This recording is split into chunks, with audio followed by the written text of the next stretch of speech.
औलाद का मोह। दिलीप और सुधांशु नाम के दो भाई थे। दिलीप की शादी कावेरी के साथ हुई और सुधांशु की शादी माया के साथ। शादी के बाद दोनों भाई अपनी अपनी पत्नी के साथ खुशी खुशी रहा करते थे। दोनों भाइयों के परिवार एक ही घर में रहता था। साथ में खाना, साथ में घूमना, कुल मिलाकर दोनों भाइयों का परिवार खुशहाल परिवार था।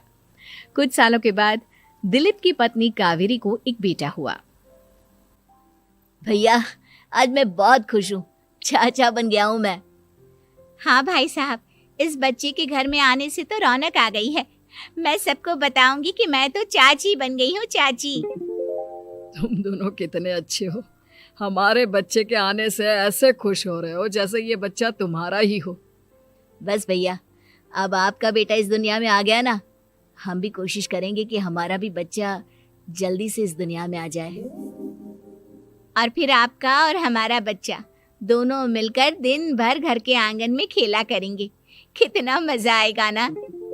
सच कहती हूँ माया, मैं भी उसी दिन का इंतजार कर रही हूँ जब तुम्हारी भी गोद भर जाएगी और मेरे बेटे को एक छोटा भाई या बहन मिल जाएगी। 1 साल बीत जाता है। दिलीप और कावेरी का बेटा अब 1 साल का हो चुका था, लेकिन सुधांशु और माया की कोई औलाद नहीं होती। माया, लगता है कि हमारी जिंदगी में बच्चे का सुख ही नहीं है। ऐसा क्यों कहते हैं? दिलीप भाई साहब का बेटा भी तो हमारा ही बेटा है ना। तुम्हारी बात बिल्कुल ठीक है माया, लेकिन फिर भी हमारा खुद का एक बच्चा होता तो कितना अच्छा होता।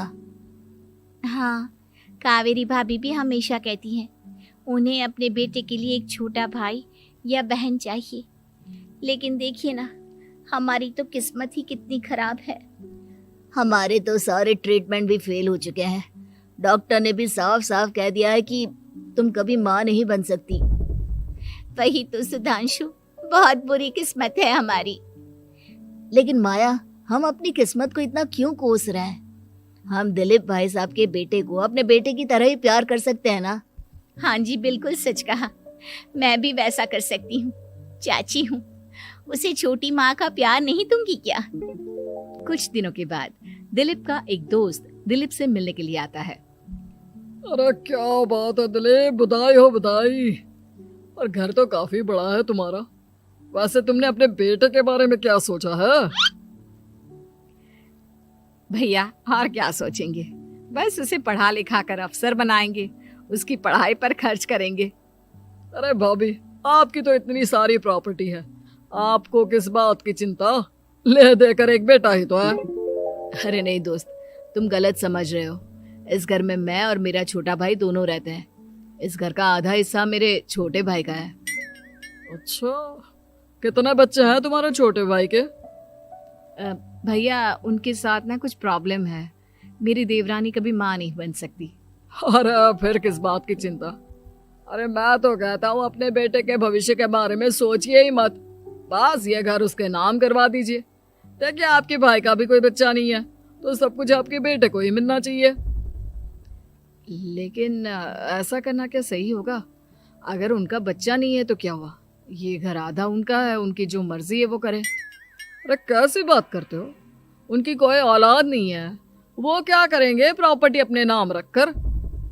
हाँ, वैसे भाई साहब, आपकी बात तो बिल्कुल सही है। अब जो कुछ भी है वो हमारे बेटे का ही तो है। आखिर वही तो इस घर के वंश को आगे बढ़ाएगा। मैं कल ही देवर जी से बात करती हूँ।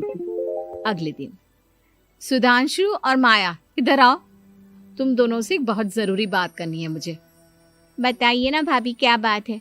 आपको कहीं जाना है तो आप अपने बेटे को मेरे पास छोड़कर जाइए। मैं ही पूरा दिन रख लूंगी उसे। अरे नहीं माया, वो तो मुझे पता है। मैं किसी और चीज के बारे में बात करना चाहती हूँ। बताइए ना भाभी, क्या बात है? देखिए देवर जी, आपका कोई बच्चा है नहीं, लेकिन मैं जानती हूँ कि आप हमारे बेटे को अपने बेटे की तरह ही प्यार करते हैं। भाभी, बेटी की तरह नहीं, वो हमारा ही बेटा है। मेरे लिए तो वो मेरा ही बच्चा है। वही तो फिर क्यों ना ये सारी प्रॉपर्टी हम मेरे बेटे के नाम करवा दे, क्योंकि तुम्हारा हो या मेरा, हम सबका एक ही तो है बेटा। लेकिन भाभी, अभी तो वो सिर्फ 1 साल का है। अभी से प्रॉपर्टी उसके नाम करवाने का क्या मतलब है? देखिए देवर जी, जो काम जितना जल्दी हो जाए ना, उतना अच्छा। आने वाले वक्त का क्या भरोसा। भाभी भरोसा क्यों नहीं, हम तो हमेशा आपके बेटे को माँ बाप की तरह ही प्यार करेंगे। हाँ, लेकिन फिर भी मैं चाहती हूँ कि ये सारी प्रॉपर्टी मेरे बेटे के नाम हो जाए। अब मुझे नहीं लगता तुम दोनों को इसमें कोई भी परेशानी होगी, है ना? भाभी वैसे तो आप जो कह रही हैं वो बहुत जल्दबाजी है, लेकिन फिर भी अगर आपको ऐसा लगता है तो ठीक है, कल ही प्रॉपर्टी के पेपर बनवा लीजिए, मैं और माया उस पर साइन कर देंगे। इस तरह से अगले दिन प्रॉपर्टी के पेपर बनवाकर सारी प्रॉपर्टी दिलीप और कावेरी के बेटे के नाम पर करवा दी जाती है। कुछ दिनों के बाद सुधांशु, सुबह सुबह ये कौन लोग आ गए हैं तुम्हारे घर पर? भैया वो ऊपर वाला कमरा खाली पड़ा था ना, सोच रहा था किराएदार रख देता हूँ। लेकिन किराएदार रखने से पहले आपने हमसे पूछा भी नहीं। भाभी इसमें आपसे पूछने वाली क्या बात थी, हमें एक ही कमरे की जरूरत थी, इसलिए सोचा दूसरा कमरा किराए पर दे देते हैं, कुछ इनकम हो जाएगी। अरे माया, ये सारी प्रॉपर्टी अब मेरे बेटे के नाम पर है और यहाँ पर जो कुछ भी होगा उसके लिए तुम्हें मेरी या दिलीप की परमिशन तो लेनी पड़ेगी ना। हाँ सुधांशु, तुम्हारी भाभी ठीक ही तो कह रही है। अब देखो, तुमने खुद अपने हाथों से ये प्रॉपर्टी हमारे बेटे के नाम की है, वह अभी बहुत छोटा है, तो इस घर से रिलेटेड सारे फैसले तुम्हें हमसे पूछ कर लेने चाहिए। भाभी हमें तो लगा था कि आप हम लोगों से बहुत प्यार करती हैं, लेकिन आप तो हमारे साथ भेदभाव करने लगी। अरे, इसमें भेदभाव करने वाली क्या बात है?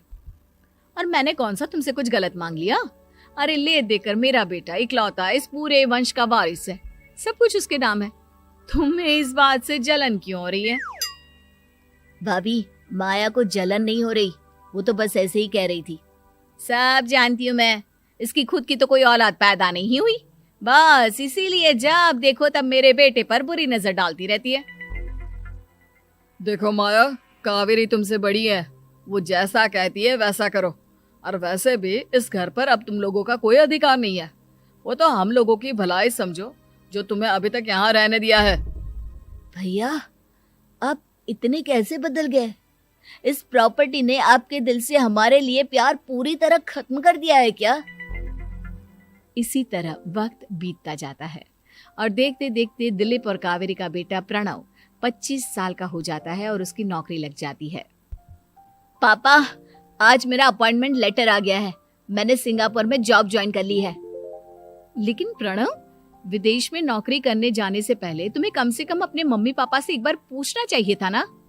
इसमें पूछने वाली क्या बात है माँ, मैं सिंगापुर जाकर जॉब करना चाहता हूँ तो करना चाहता हूँ। देखो प्रणव, हमने तुम्हारे लिए इतनी सारी प्रॉपर्टी यहाँ पर रखी हुई है, उन सब का क्या होगा? यहाँ रहो, बिजनेस करो।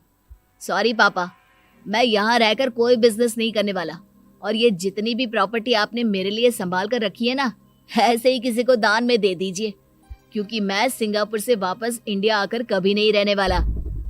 दिमाग खराब हो गया है तेरा, जानता नहीं तेरी वजह से हमने तेरे चाचा चाची से लड़ाई करके पूरा घर तेरे नाम करवा दिया था।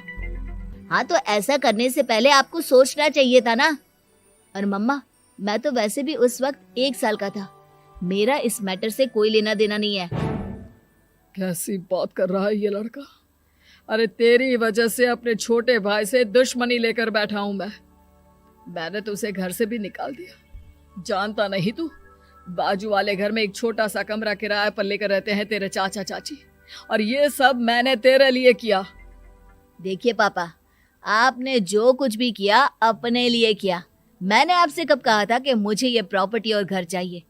और वैसे भी अपने भाई के साथ इस तरह का बिहेव करके आपने कोई अच्छा काम तो किया नहीं। तू सही कह रहा है बेटा, हमने तेरे चक्कर में अपने छोटे भाई जैसे देवर और बहन जैसी देवरानी को इस घर से निकाल दिया। बहुत बड़ी गलती हो गई मुझसे। ठीक है मॉम, तो अब आप अपनी गलती सुधारो, लेकिन मुझे तो फॉरेन जाना है, मैं वहीं जाऊंगा। अब आगे क्या करना है ये आपका डिसीजन है। और प्रणव सिंगापुर जॉब करने के लिए चला जाता है। कुछ दिनों के बाद जब दिलीप और कावेरी को अपनी गलती का एहसास होता है तो वो सुधांशु के घर पहुंचती है। सुधांशु, माया, हमें माफ कर दो, हमसे बहुत बड़ी गलती हो गई। क्या हुआ भाभी? आज इतने सालों के बाद अब हम गरीब लोगों के घर क्या करने आई हैं? भाभी, हमने तो खुशी खुशी अपने भतीजे को सब कुछ दे दिया, अब हमारे पास कुछ भी नहीं बचा है। भाई मुझसे बहुत बड़ी गलती हो गई, जो तेरे जैसे भाई को मैंने प्रॉपर्टी के चक्कर में घर से निकाला, और जिसके लिए मैंने ये सब कुछ किया वो खुद ही विदेश चला गया। भैया भाभी, जिस बेटे के लिए आपने हम लोगों को इतनी तकलीफ दी, आपस के प्यार को बिगाड़ा, जब वही आपसे दूर चला गया तो आपको इस बात का एहसास हुआ। लेकिन माफ कीजिए, अब हम आपके साथ रहने के लिए उस घर में नहीं आ सकते। नहीं नहीं माया, ऐसा मत कहो, मुझसे बहुत बड़ी गलती हो गई, प्लीज वापस चलो, मैं वो घर फिर से तुम्हारे नाम कर देती हूँ। भाभी, मैं उस घर का क्या करूंगी? किसके लिए? मेरा कोई बच्चा नहीं, मैं तो बस जिंदगी भर आप लोगों के साथ प्यार से रहना चाहती थी, प्रणव को अपने बेटे की तरह प्यार करना चाहती थी, लेकिन आपने मुझसे वो अधिकार छीन लिया। भाभी और भैया, एक सवाल पूछना चाहता हूँ आप लोगों से। जो बच्चा कुछ ही दिन पहले दुनिया में आया हो, जिस बच्चे के भविष्य का आपको पता ही ना हो, उसके लिए अपने पुराने रिश्तों को तोड़ देना, अपने सगे रिश्तेदारों से दुश्मनी मोल लेना, उनके साथ झगड़ा करना, उनकी बेइज्जती करना, क्या ये सही है? कम से कम हमें सही वक्त का इंतजार तो करना चाहिए ना। सिर्फ प्रॉपर्टी के लिए अपने सगे भाई को घर से निकाल दिया, वो भी अपने 1 साल के बेटे के लिए। क्या ये वाकई में सही था? जवाब दीजिए मेरी बात का।